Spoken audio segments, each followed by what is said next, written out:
Hey guys, Dr. Pete here. So this has been a really fascinating topic as of late. Essentially, the discovery, or the exploration, I should say. It's not that it wasn't known for a long time. I've actually read about this fact that people have known about the microbiome for 100 years or more. At least there's been articles written on the microbiome for 100 years or more.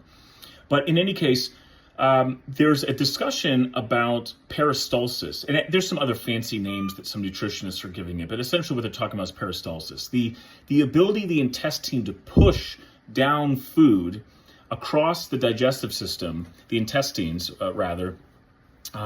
to digest it, absorb it, modify it, and get rid of it. And the important thing to keep in mind in regards to fasting is that when you fast, it seems to be more peristalsis friendly. I mean, this seems somewhat intuitive, right? You don't have a bowel movement every hour of the day. Like, it's not like every time you eat, you have a bowel movement. You know, the stuff that comes in pushes stuff out. Not to get too, morbid here, but basically, it's important to recognize that the intestine is operated and orchestrated by the enteric nervous system, as we've discussed in other YouTube updates.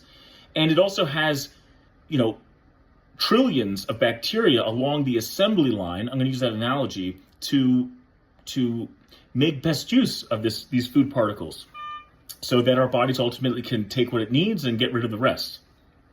When you eat constantly, it throws off the assembly line. It creates bottlenecks. It creates confusion.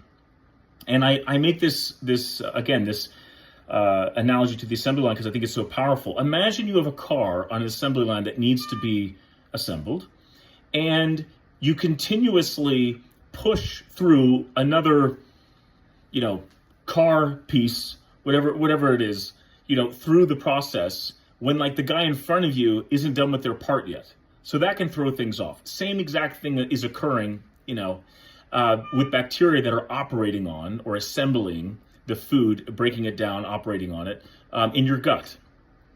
Next, what's also interesting is that if you have food in your gut for too long, there can be an overgrowth of bacteria, bad players, and also byproducts. And this is like that same car going through the assembly line and stopping at the car door part, and suddenly it's there for too long, and the assembly worker puts on an extra door or an extra tire or removes something that they shouldn't, and everything gets backed up and confused. So in other words, when you eat less regularly, it gives this fine-tuned assembly line with trillions of players and evidently 30 feet of line to go through, and relative to bacteria, that's massive, but everyone does their part at the right time. It gives the intestine a chance to kind of catch up, be efficient, and be more determined. And I think this is somewhat intuitive, but given the fact that people only have a bowel movement once, twice, maybe some people a few more times a day, it tells me that we probably shouldn't be eating any more frequently than that. So, we're not like cows out at pasture. We're human beings. Something to think about. So peristalsis guides the assembly line and that food in the gut forward down the intestine.